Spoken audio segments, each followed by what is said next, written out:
A imperatriz que gostava muito daquilo, aquilo mesmo, ela adorava furunfar todo canto. E segundo as palavras dela mesma, ela não conseguia ficar nem apenas uma horinha sem amor.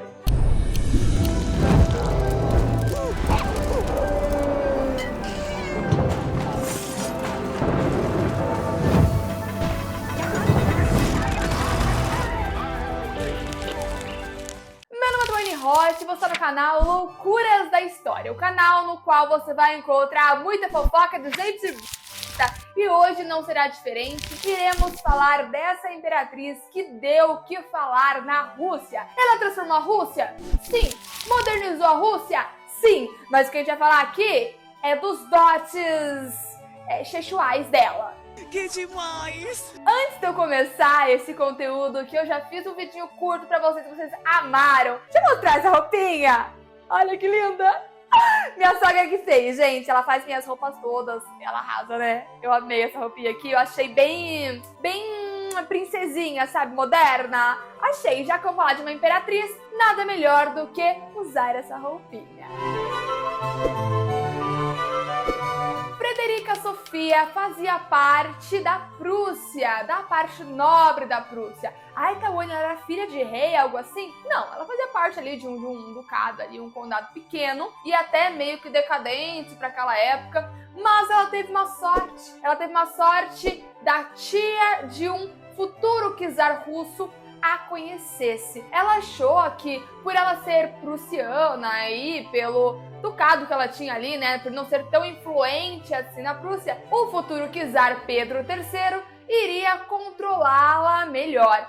Mas não foi bem o que aconteceu. Frederica Sofia, aos 15 anos, foi convertida à fé católica ortodoxa e mudou o seu nome de Frederica Sofia para Catarina. Se você assiste algumas séries aí, você deve saber de que eu tô falando, né?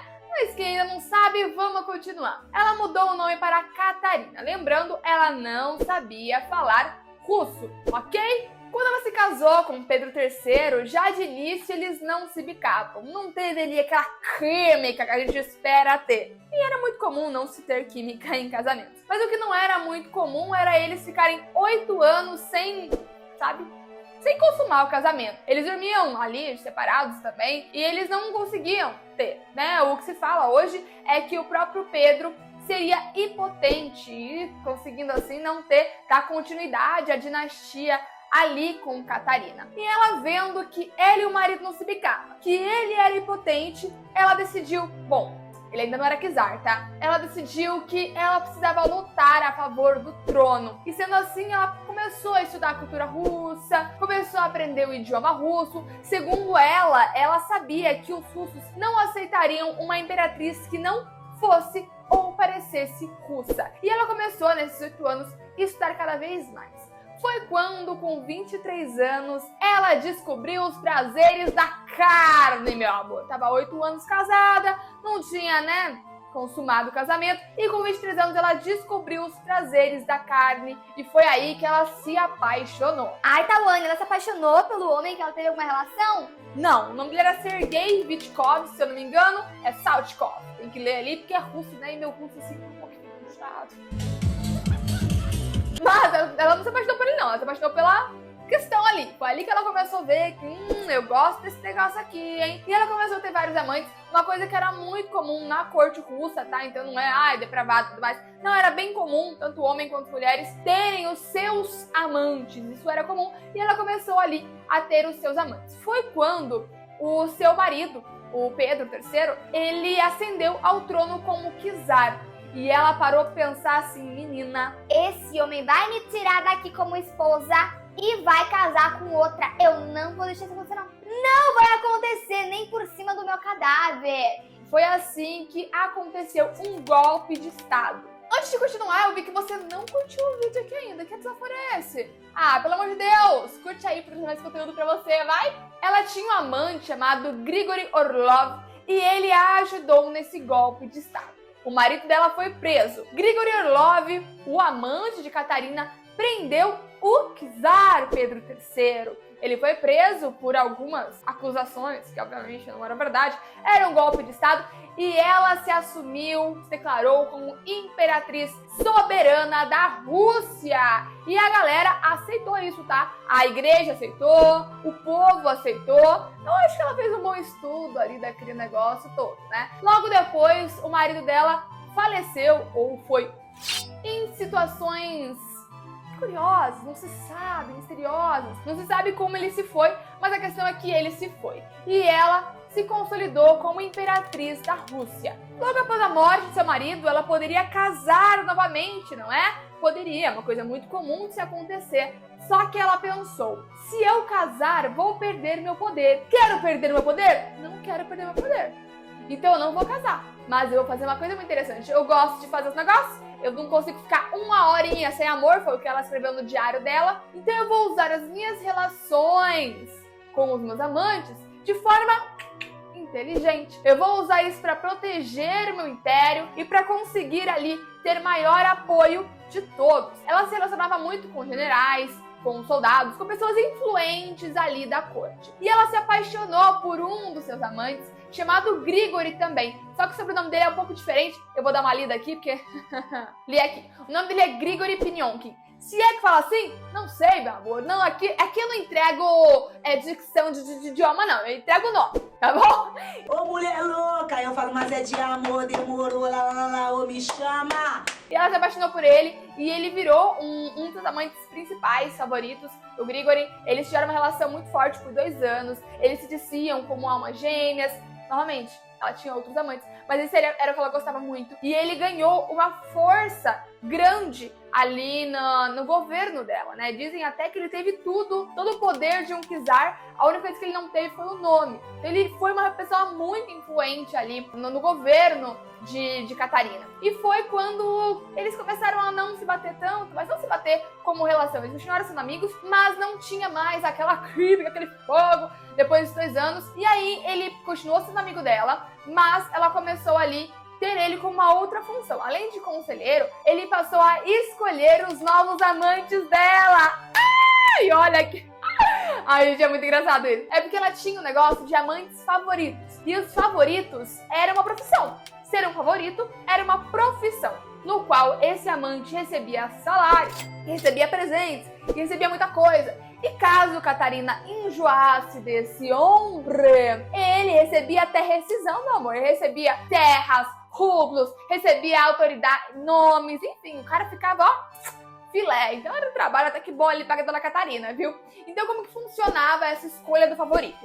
O Grigori, ele escolhia ali os mais interessantes, ele sabia já que a Catarina gostava, né? Então ele escolhia os mais interessantes, aí essa galera ia pra quê? Ia pra uma prova prática.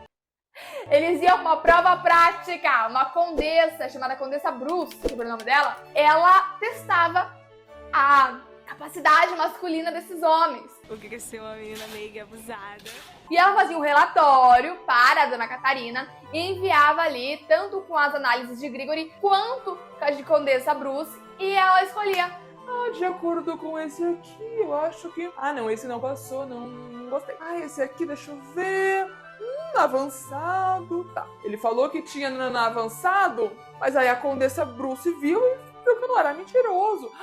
Esse é... Entendeu? Então ela ia analisando até escolher o seu favorito. Ela teve vários favoritos, todos eles tinham influência na corte também, porque eles tinham influência geral ali. Realmente, não era só porque era bonitinho ou porque fazia o negócio bem, não, era também porque tinha uma influência no governo dela. E assim ela foi governando, ela fez muitas mudanças, uma pessoa muito perspicaz como imperatriz, ela trouxe modernidade na Rússia, ela foi a que trouxe a vacina de varíola para a Rússia, influenciou muito as pessoas a se vacinarem, trouxe muito também do iluminismo para a Rússia, coisa que não se tinha. Enfim, ela trouxe ali algumas coisas de transformação também. Mas infelizmente o que ficou muito antes dessas modernidades que ela trouxe foi a fama dela nas questões, né? Por quê? Porque justamente por ela ter tido um governo forte, resistente, com transformações na sociedade russa, os inimigos dela criaram várias mentiras também sobre ela. O que eu falei até agora são questões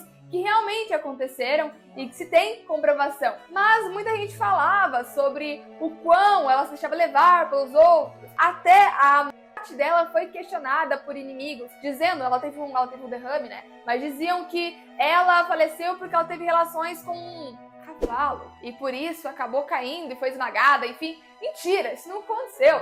Disseram também que os móveis dela tinham esculturas em situações e tudo mais, mas não se comprovou. O que se diz é que até foi queimado na Segunda Guerra Mundial, enfim. Mas inventaram muitas coisas. E quando ela faleceu, o filho dela assumiu. E o filho dela detestava a mãe.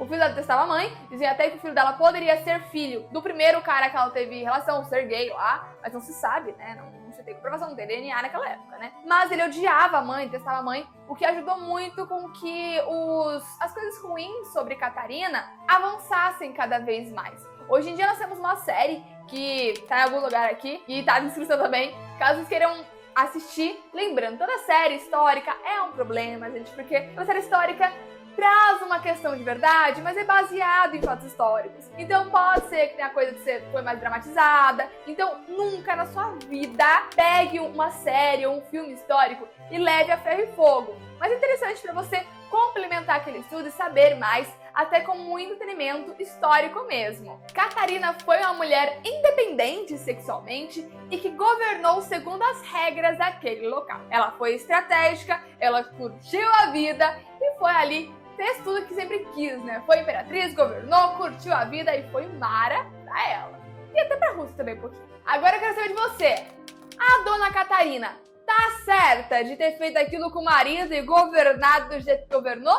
Ou você acha que ela devia ter seguido ali os parâmetros corretos e conservadores da corte russa? Se inscreva no canal caso você não seja inscrito. Eu quero fazer aqui, vamos fazer a loucura de história alcançar cada vez mais pessoas. E não esquece de curtir, que eu já falei pra você, curte o vídeo pra que mais gente veja, pelo amor de Deus. Loucuras de história em todas as redes sociais, que tem vídeo praticamente todos os dias.